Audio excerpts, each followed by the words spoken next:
مولانا محمد انور شفاعت کے بیانات کے لیے مولانا صاحب کے آفیشیل چینل شفاعت سپیکس کو سبسکرائب کریں۔ بسم اللہ الرحمن الرحیم وسخر لکم ما فی السماوات وما فی الارض۔ آج کا جو دور ہے اسے کہتے ہیں ماڈرن دور، تو اس حوالے سے چند باتیں عرض کرنی ہیں، بہت ہی مفید، بہت ہی اہم ہے۔ ہر مسلمان، ہر انسان کو اس کی سمجھنے کی اور جاننے کی ضرورت ہے۔ یہ آیت، اس میں اللہ تعالیٰ کا فرمان ہے وَسَخَّرَ لَكُم مَّا فِي السَّمَاوَاتِ وَمَا فِي الْأَرْضِ۔ اللہ تعالیٰ نے زمین اور آسمان کے درمیان جو کچھ بھی ہے وہ تمہارے لیے مسخر کر دیا ہے۔ ما فی السماوات و ما فی الارض، جو کچھ فضا میں ہے، جو کچھ زمین میں ہے، زمین پر ہے، سب کو اللہ تعالیٰ نے تمہارے لیے مسخر کر دیا ہے۔ تسخیر کہتے ہیں کہ کسی چیز کو لگام دے کر اس کو اپنی مرضی کے مطابق استعمال کرنا، اس کو تسخیر کہتے ہیں۔ اس سے پتہ چلا کہ انسان اتنی استعداد رکھتا ہے کہ وہ اس دنیا کی باریکیوں کو سمجھ بھی سکتا ہے، اور اسی طرح اپنی عقل سے ان جو کچھ آسمان اور جو کچھ زمین میں ہے ان کو استعمال بھی کر سکتا ہے۔ دونوں کی صلاحیت ہے انسان کے اندر۔ ایک بات اور میں عرض کر دوں کہ قیامت کے قائم ہونے کا جو ظاہری طور پر جو اسباب ہوں گے وہ تو بہت ہوں گے، لیکن ان اسباب میں ایک سبب بہت ہی اہم ہے، وہ ہے جینیٹک انجینئرنگ۔ تو سب سے پہلی بات تو یہ ہے کہ جینیٹک انجینئرنگ یہ کیا ہوتی ہے؟ دراصل یہ جو جینیٹک انجینئرنگ ہے یہ بیج پر جو سیڈز ہے اس کو سمجھنا، ریسرچ کر کے اس کو سمجھنا، اور اسی طرح بیج کو اپنی مرضی سے اس میں تبدیلیاں کرنا، اس کو جینیٹک انجینئرنگ کہتے ہیں۔ کہ بیج پر جو سیڈز ہے، تخم ہے، ان پر ریسرچ کر کے بیج کو سمجھنا اور اس کے استعمال میں اپنی مرضی شامل کر لینا، تو یہ جینیٹک انجینئرنگ ہے۔ تو نبی علیہ الصلاۃ والسلام نے جو ایک حدیث میں قرب قیامت کی جو نشانیاں بیان کی ہے وہ 3 ہے بنیادی طور پر۔ ایک نشانی یہ ہے کہ قرب قیامت میں اشرار الناس لوگ پیدا ہوں گے، شریر بدترین لوگ پیدا ہوں گے۔ یہ ایسے لوگ ہوں گے جو سب سے زیادہ شریر ہوں گے، ان پر قیامت قائم ہوگی۔ یعنی وہ اس طرح اتنے بے غیرت ہوں گے کہ حدیث پاک میں یہ ہے کہ لوگوں کا ایک مجمع ہوگا، ان کے قریب سے ایک عورت گزرے گی، ان میں سے ایک مرد اس عورت کے ساتھ برائی کا مرتکب ہوگا، لیکن پورے مجمع میں کوئی ایک شخص بھی ایسا نہیں ہوگا جو وہ ان لوگوں سے کہہ دے، اس شخص سے کہہ دے کہ آپ دونوں کہیں آؤٹ میں چلے جائیں۔ وہ اتنے بے حیا ہوں گے۔ دوسری نشانی یہ بتائی ہے کہ وہ دین سے اتنے دور ہوں گے۔ نبی علیہ الصلاۃ والسلام فرماتے ہیں کہ ہمارے بڑے یہ نام تو لیا کرتے تھے کہ اگر ان کے سامنے یہ کہہ دیا جائے کہ لوگ اللہ کا نام سن کر کہیں گے، وہ یہ کہیں گے کہ ہمارے بڑے تو یہ اس طرح کے نام لیتے تھے، اللہ کے نام سے بھی بے خبر ہوں گے۔ ایک ایسا زمانہ آئے گا جب اللہ تعالیٰ کا نام بھی ان کے لیے سمجھنا مشکل ہو جائے گا۔ تیسری نشانی یہ بتائی ہے کہ پوری دنیا میں ایک بندہ بھی اللہ کا نام لینے والا نہیں ہوگا۔ تو اب دیکھو، یہ جو تمہید، بطور تمہید میں نے یہ باتیں کی۔ اب ہم آتے ہیں جو آج کا جو ماڈرن دور ہے، اس میں جینیٹک انجینئرنگ اور اس کا کردار، اس سے جو حالات میں انسان کے ماحول میں جو تبدیلیاں چینجز آئی ہے تو ہم اس کو سمجھنے کی کوشش کرتے ہیں۔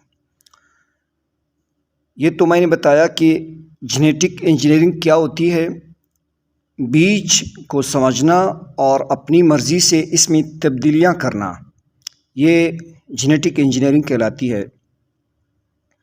اب دیکھیں کوئی اگر ڈائریکٹر ایک فیکٹری کا، کارخانے کا ڈائریکٹر اس کو چلا رہا ہو اور وہ اپنے ماں باپ کا جو منیجر ہے اس شخص کو نائب بناتا ہے جو فیکٹری چلانے کا علم رکھتا ہو، وہ کبھی بھی چپراسی کو منیجر بنا کر نہیں جاتا۔ تو اسی طرح اللہ تعالیٰ نے انسان کے بارے میں خلیفہ فی الارض جو فرمایا ہے کہ یہ میرا نائب ہے زمین میں، تو اس کا مطلب یہ ہے کہ انسان بھی ساری دنیا کی جو باریکیاں ہیں اس کی سمجھنے کی صلاحیت رکھتا ہے۔ تو اسی لیے تو اللہ تعالیٰ کا ارشاد ہے وَسَخَّرَ لَكُم مَا فِي السَّمَاوَاتِ وَمَا فِي الْأَرْضِ۔ انسان جو اللہ کا نائب ہے، اس کو اللہ تعالیٰ فرما رہا ہے کہ تمہارے لیے میں نے جو فضا میں ہے یا زمین میں ہے جو کچھ ہے یہ تمہارے لیے میں نے مسخر کر دیا ہے، تمہارے مرضی کے مطابق آپ اس کو سمجھ سکتے ہیں، آپ اس کو استعمال کر سکتے ہیں جو چیزیں ہیں۔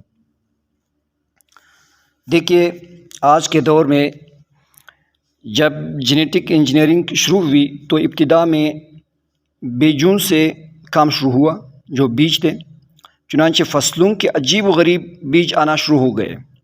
ایسے بیج آ گئے جن میں برداشت بہت زیادہ ہے، کھیتی بھی بہت زیادہ دیتے ہیں۔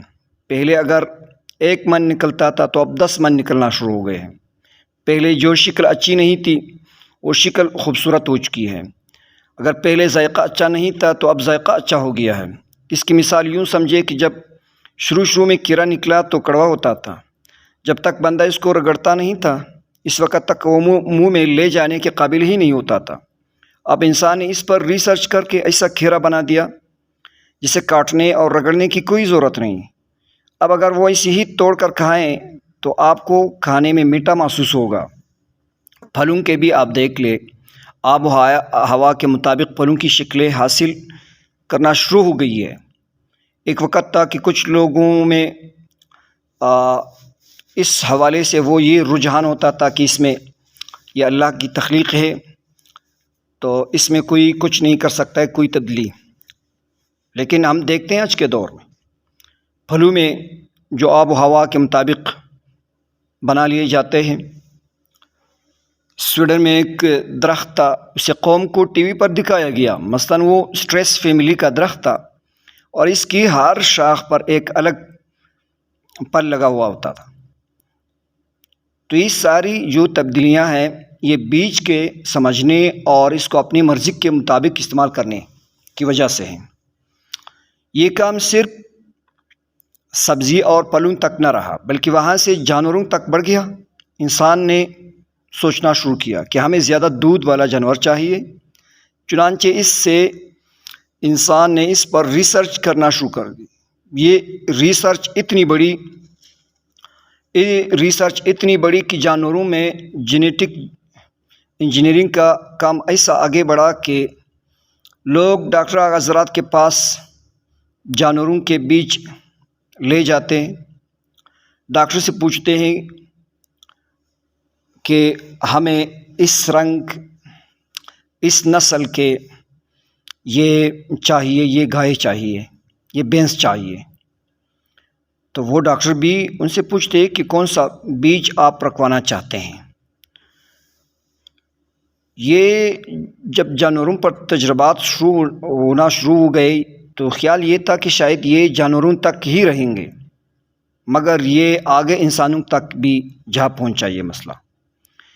یوں جو جینیٹک انجینئرنگ ہے اس کے کمالات آپ دیکھتے ہیں۔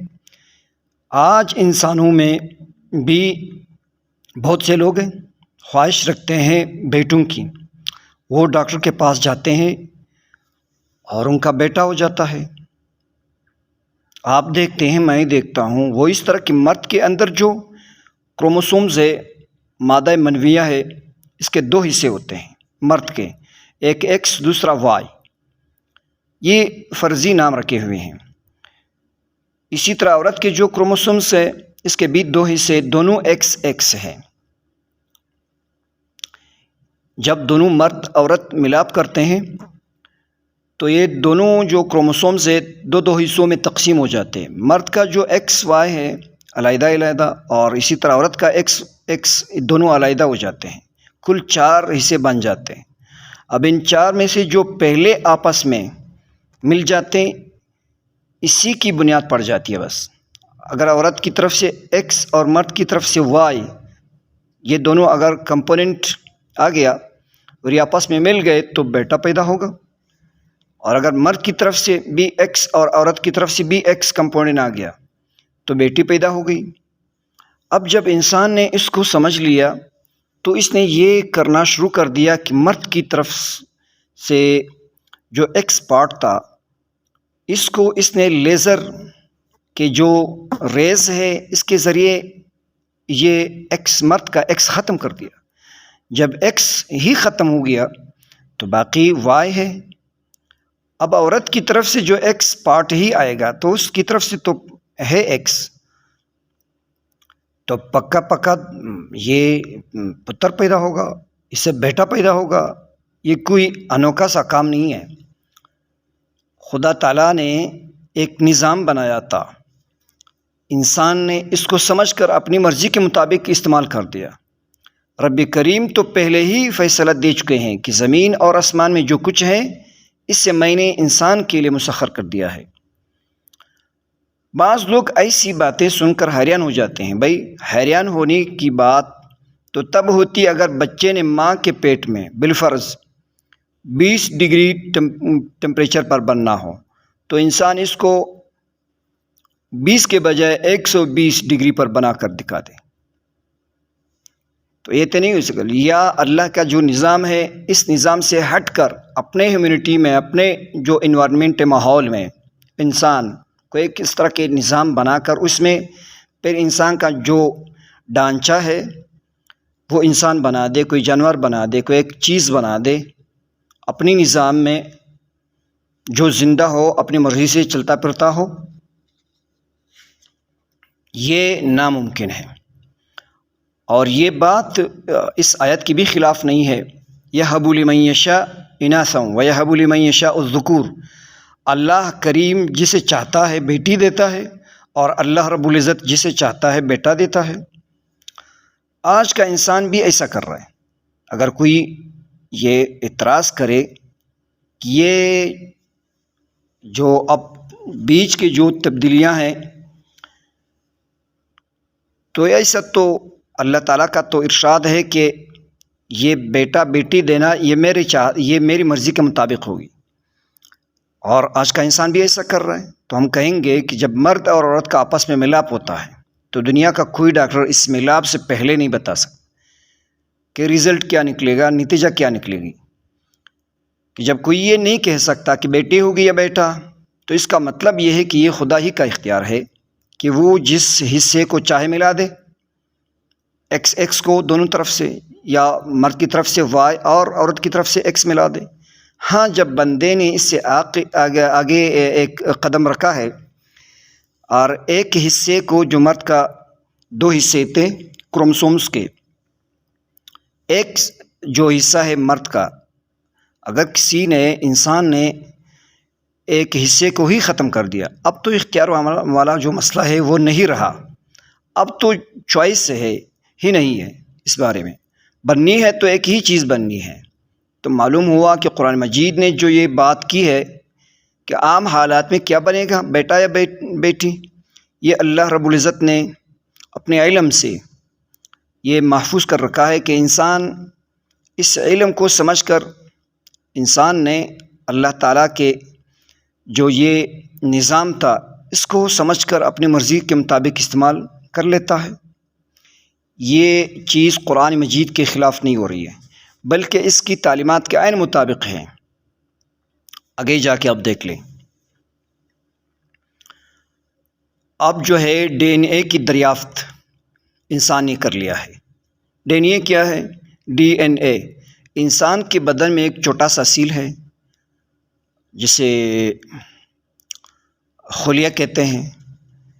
اس سیل میں تمام انسٹرکشنز ہدایت موجود ہے کہ انسان نے ماں کے پیٹ میں کیسے بننا ہے. اللہ تعالیٰ نے یہ تمام ہدایت ایک چھوٹے سے سیل کے اندر رکھتی ہے. جیسے آپ جانتے ہیں ورکشاپ میں کوئی پارٹ بنتا ہے تو ایک کاغذ پر اس کے بارے میں ہدایات لکھی ہوتی ہیں. ایک ٹربائن اگر بنتی ہے تو اس کے انسٹرکشنز بک ہوتا ہے. جب انسان کو پتہ چل گیا کہ اس ڈی این اے کے اندر تمام تفصیلات ہے تو انسان نے اس کو مزید سمجھنے کی کوشش شروع کر دی. ڈی این اے کے اندر الفاظ میں کوئی چیز نہیں لکھی ہوئی ہے بلکہ اس کے اندر بار کوڈز ہے. جیسے کوڈ میں کوئی چیز لکھی ہوتی ہے وہ ایسے ہی لکھا ہوا ہے. انسان نے ان کوڈز کو سمجھنا شروع کر دیا. چنانچہ آج کا انسان 3000 کوڈز جو ایک ڈی این اے کے اندر ان کو آن کوڈ کر چکا ہے. مثال کے طور پر فار ایگزامپل جب بچہ بنتا ہے تو اس کے بچے کی آنکھیں کالی ہوں گی یا نیلی، یہ اس کوڈ کے اندر ہیں. اس کے بال کالے ہوں گے یا بورے ہوں گے، یہ اس کوڈ کے اندر ہے. اس کے اسکن جو کلر ہے یہ کالا ہوگا یا براؤن ہوگا. یہ اس طرح کی انسٹرکشنز جو ہے ڈی این اے کے اندر کوڈز کے شکل میں لکھی ہوئی ہے. چنانچہ اب اس کو پتہ ہے کہ اگر یہ ایسے ہو تو پیدا ہونے والے بچے کے بال کالے ہوں گے، ایسے ہو تو اس کی آنکھیں نیلی ہوں گی. اب یہ چیزیں انسان نے سمجھنا شروع کر دی ہے اور اب تک اس نے 3000 سے جو کوڈز ہے ان سے پردہ اٹھا لیا ہے اور ابھی یہ سلسلہ چل رہا ہے. لاکھوں کے حساب سے ڈاکٹرز جو ایکسپرٹس ہیں روزانہ بیٹھ کر اس پر ریسرچ کر رہے ہیں. ڈی این اے کے اندر پتہ چل جاتا ہے کہ اس بندے کو زندگی میں یہ جو سل ہے انسان کے اندر جو کوڈ ہے جو ڈی این اے کہتے ہیں، اس میں یہ ہے کہ اس بندے کو زندگی میں کون کون سی بیماریاں لاحق ہوں گی. لہٰذا اب وہ کہتے ہیں کہ ہم انسان کی جو بیماریاں ہیں یہ ڈی این اے کے اندر ہی کریں گے تاکہ بیماریاں ہی ختم ہو. چنانچہ اس کے اوپر ریسرچ ہونے لگ گئی ہے. لہٰذا اب ایک نیا ٹیسٹ نکلا ہے، آپ بھی سنتے ہوں گے، میں بھی سنتا ہوں. اس طرح کے ٹیسٹ جو ان کا ایک پروفائل بنتا ہے وہ یہ بتاتے اس میں کہ اگر کسی انسان کو ایکسیڈنٹ نہ ہو، کوئی خاص واقعہ اس کے ساتھ نہ ہو جائے اور روٹین لائف چلتی رہے تو اس بندے کو اتنے سال بعد شوگر ہو جائے گی، اتنے سال بعد بلڈ پریشر ہو جائے گا، اتنے سال بعد ٹی بی ہو جائے گی، یہ شخص اتنے سال بعد لیکومیا ہو جائے گا. تو اس طرح کے ٹیسٹ جو ہے یہ معلوم ہوتے ہیں ان کے اندر. تو یہ انسان نے اللہ تعالیٰ کے نظام کو سمجھا ہے. اللہ تعالیٰ کے جو نظام ہے، سسٹم ہے، جو ایک گائے بھینس کے اندر، بکری کے اندر جو نظام افزائش نسل ہے، اسی طرح انسان کے اندر جو انسانی نسل کی جو افزائش کے لیے جو نظام اللہ تعالیٰ نے انسان کے اندر رکھا ہے، تو اس نظام کو سمجھا ہے اور اس کے اندر جو بیج ہے انسان اس کو سمجھا ہے اور اس کے مطابق وہ جو ہے اس میں تبدیلیاں بھی کر رہا ہے. اور اسی طرح اس میں جو کوڈز ہے، جو ڈی این اے ہے، اس کے تھرو وہ مختلف کارنامے سر انجام دیتے ہیں. تو وہ جو قرب قیامت والی بات تھی کہ ایسے لوگ جو اشرار الناس لوگ ہیں وہ پیدا ہوں گے اور دین سے اتنی دوری ہوگی کہ اللہ کے نام کو کوئی سن کر نہیں سمجھنا مشکل ہو جائے گا، اور اسی طرح وہ اللہ کا نام لینے والا نہیں ہوگا، لینے والا کوئی نہیں ہوگا. اب یہاں ایک نقطہ سمجھنے کی ہے. یہی نقطہ سمجھانے کے لیے میں نے یہ پورا جو بیک گراؤنڈ باندھا ہے، جو حدیث پاک میں آیا ہے کہ پوری دنیا میں ایک بندہ بھی اللہ کا نام لینے والا نہیں رہے گا، یہ ظاہر میں کیسے ممکن ہو سکتا ہے؟ مان لیا کہ دنیا سے مسلمان ختم ہو جائے، لیکن عیسائی تو رہیں گے۔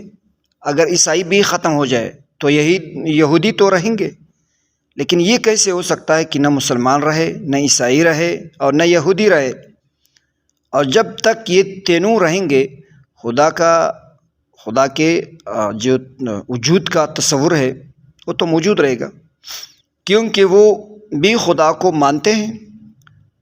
ڈالر پر آج بھی لکھا ہوا ہے کہ ان گاڈ وی بلیو، کہ ہم خدا کو مانتے ہیں۔ عیسائی بھی خدا کو مانتے ہیں، یہودی بھی خدا کو مانتے ہیں۔ یہ جو کہا کہ پوری دنیا میں اللہ کا نام لینے والا کوئی نہیں ہوگا، تو اس کا مطلب ہے کہ نہ مسلمان رہیں گے، نہ عیسائی رہیں گے، نہ یہودی رہیں گے۔ دین کو ماننے والے پوری دنیا میں کوئی بھی نہیں رہے گا۔ اب یہ بات سمجھ سے باہر ہے کہ دین کا ماننے والا پوری دنیا میں کوئی نہیں رہے، یہ کیسے ہو سکتا ہے؟ جی ہاں، ایسا ہی ہوگا۔ اور اب اس کے ہونے کا طریقہ سنیے کہ اگر یہ راز سمجھ میں آئے تو بات ذرا آسانی سے سمجھ میں آ جائے گی۔ کچھ بچے بہت ہی بہادر ہوتے ہیں، اب دیکھتے ہیں معاشرے میں کچھ بچے بہت ہی ڈرپوک ہوتے ہیں، کچھ بچے بہت ہی شریف ہوتے ہیں اور کچھ بچے بہت ہی بے حیا ہوتے ہیں۔ یہ خوبیاں اور خامیاں بچوں کے اندر کیسے آتی ہیں؟ ان کا تعلق بھی ڈی این اے سے ہے۔ اب اس کو انسان نے سوچنا شروع کر دیا ہے کہ جب انسان اس کو سمجھنے لگ جائے گا تو اس کو پتہ چل جائے گا کہ اگر یہ چیز ہو تو بچہ باحیا ہوتا ہے، اگر یہ چیز ہو تو بچہ بے حیا اور بے غیرت ہو جاتا ہے، اگر یہ چیز ہو تو بچہ بہادر ہوتا ہے، اگر یہ چیز ہو تو بچہ بزدل اور ڈرپوک ہوتا ہے۔ تو یہ جو چینجز ہے، جو تبدیلیاں ہیں، جب انسان نے اس کو سمجھنا شروع کر دیا تو اس کے بعد اس کے اندر جو دخل اندازی ہے وہ بھی شروع کر دے گا۔ کیا دخل اندازی کرے گا انسان؟ وہ کہے گا کہ یہ خواہ بہت ہی اہم ہے کہ یہ خواہ مخواہ کا شرم کیا چیز ہے۔ یہ تو ایک بیماری ہے شرم۔ چنانچہ یورپ میں اس وقت یہ کہنا شروع کر دیا ہے کہ شائنس از اے سکنس۔ ہم سنتے ہیں روز ان کے کالجز میں، ان کے یونیورسٹیز میں بڑے لیول پر جو ایجوکیشن ہے وہ یہی کہتے ہیں کہ شائنس از اے سکنس، شرم ایک بیماری ہے۔ لیکن آپ دیکھتے ہیں کہ جب ہمارے دین اسلام نے یہ تعلیم دی ہے کہ الحیاء شعبۃ من الایمان، الحیاء خیر کلہ، حیا ایمان کا شعبہ ہے، حیا میں سراسر خیر ہے، چونکہ اب کفر بے شرمی کی تعلیم دے رہا ہے۔ لہٰذا آج یورپ کے اندر کہتے ہیں کہ نہ تو مرد میں شرم ہونی چاہیے اور نہ ہی عورت میں، چنانچہ اب وہ شرم کو نکالنے کے چکر میں پڑے ہوئے ہیں۔ اب یہ شرم کیسے نکلے گی؟ ان کو اس کا آسان طریقہ یہ نظر آئے گا کہ اسی ڈی این اے میں ہی کچھ کر دو تاکہ بندے میں کچھ جو شرم ہے، حیا ہے، وہ بھی نہ رہے۔ اصل میں تو شرم کی بات ہی ہوتی ہے نا۔ دیکھیں، اب ہم یہاں بیٹھے ہوئے ہیں، اگر بیٹھے بیٹھے مجھے پیاس محسوس ہو تو میں پانی پینا شروع کر دوں گا۔ کیا مجھے پانی پیتے ہوئے شرم محسوس ہوگی؟ نہیں، کیونکہ یہ بدن کی ایک ضرورت ہے اور میں اس کو شرم کا کام ہی نہیں سمجھتا۔ لیکن اب یورپ میں لوگوں نے کہنا شروع کر دیا ہے کہ انسان کی 3 ضروریات ہیں: کھانا پینا، سونا، جنسی ضروریات پوری کرنا۔ اب وہ کہتے ہیں کہ جب یہ ضرورت ہے تو پھر ضرورت کو پورا کرنے میں شرم کی کیا بات ہے؟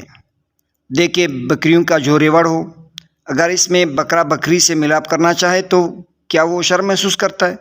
مرغا مرغی سے تو وہ شرم محسوس کرتا ہے کیا؟ وہ یہ کہتے ہیں کہ تم کھانے پینے میں کوئی شرم نہیں کرتے، لہٰذا اسی طرح نیند آ جاتی ہے تم وہی سو جاتے ہو، کوئی شرم محسوس نہیں کرتے۔ تو پھر آپس میں جو ملاپ ہے، ایک ضرورت ہے، اس میں کیوں شرم محسوس کرتے ہیں؟ اس طرح شرم و حیا کا پتہ ہی وہ کٹ جائے گا، اور لوگ کھانے پینے اور سونے کی طرح اس کو بھی ضرورت محسوس کرنا شروع کر دیں گے۔ لہٰذا ایک بے شرمی، بے حیائی اور بے غیرتی کی جو زندگی ہے وہ شروع ہو جائے گی۔ اب جب سائنسدان دیکھیں گے کہ بے حیائی کے راستے میں کچھ دیندار لوگ رکاوٹ بن رہے، جو مسلم ہے، اسپیشلی جو اسکالر ہے آج کے، جو علماء ہے، جو مدارس سے مختلف اینگل سے آپ دیکھ لیں، مختلف شعبے ہیں، تو وہ کہیں گے کہ یہ بڑے دین والے بنتے ہیں، لہٰذا ان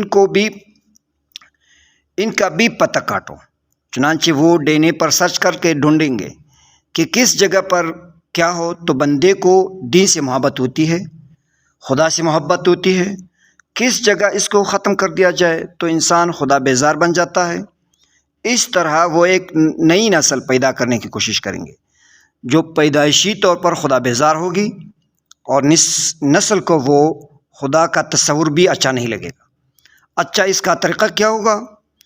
اس کا طریقہ یہ ہوگا کہ اعلان کیا جائے گا کہ تم لوگ میاں بیوی اگر ملاپ کرنا چاہتے ہو تو مرضی سے کرو، اگر بچہ چاہتے ہو تو ہمارے پاس جینیٹک جو بینک کے اندر بڑے بڑے سائنسدانوں کے بیج رکھے ہوئے ہیں، لہٰذا تم اپنے ہاں عام بچہ پیدا نہ کرو بلکہ آئنسٹائن جیسا بچہ پیدا کرو، اور اسی طرح نیوٹن جیسا بچہ پیدا کرو، شیکسپیئر جیسا بچہ پیدا کرو، فلاں رول آف آنر جس طرح کے بچے پیدا کرو، جس نے نوبل پرائز وہ جیتا ہو، کیونکہ وہاں کی عورتوں کو تو اس میں کوئی فرق ہی نظر نہیں آتا جو وہاں کے جو نن مسلم ہیں، لہٰذا وہ کہیں گی کہ ٹھیک ہے، جہاں تک میاں بیوی کا تعلق ہے ہم اپنی مرضی اپنی زندگی گزاریں گے، لیکن اگر ہم چاہتے ہیں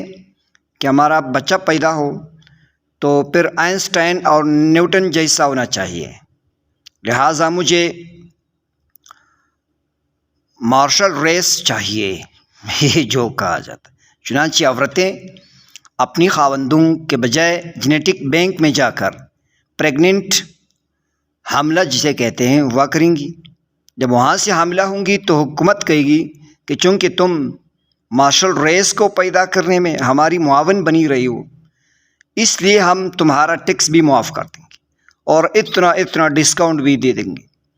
اس مارشل ریس کے چکر میں وہ اس کو ایسا بیچ دیں گے کہ پیدا ہونے والے بچے کی صحت بھی اچھی ہوگی، وہ عقل مند اور ذہین بھی بڑا ہوگا، شکل کا بھی خوبصورت ہوگا، لیکن ان کی تمام باتوں کے ساتھ وہ خدا بیزار ہوگا، اس کا دین سے کوئی واسطہ ہی نہیں ہوگا، وہ اتنا بے حیا ہوگا کہ حیا کو کوئی چیز ہی نہیں سمجھے گا۔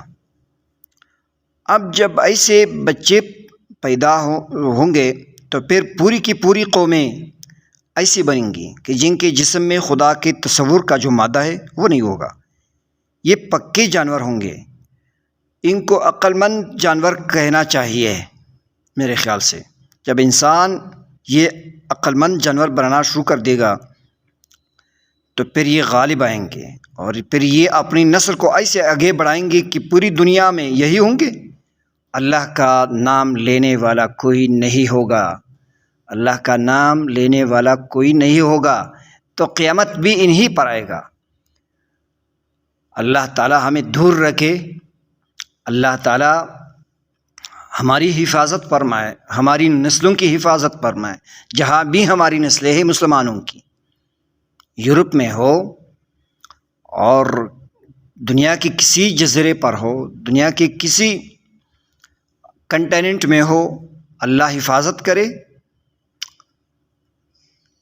تو ان حالات میں، ایسے دور میں جو آج کا ماڈرن دور ہے، تو قرآن اور حدیث سے، علماء مدارس سے ٹچ ہونا ہر مسلمان کے لیے فرض عین ہے کہ وہ خود ٹچ رہے، اپنے ازواج کو ان سے ٹچ رکھ دے، اور اپنی نسل کو، اولاد کو، بیٹی ہو بیٹا ہو، جب بھی وہ 10-12 سال کے ہو جائیں گے تو ان کو یہ ایک ٹچ دینا چاہیے، ان کو ان سے رابطے میں رکھنا چاہیے، علماء سے، دیندار طبقے سے، مدارس سے، مساجد سے، جو مسلمان جو اچھے لوگ ہیں ان کے ساتھ ان کا ربط تعلق پیدا کرنا بڑا اہم ہے آج کے دور میں۔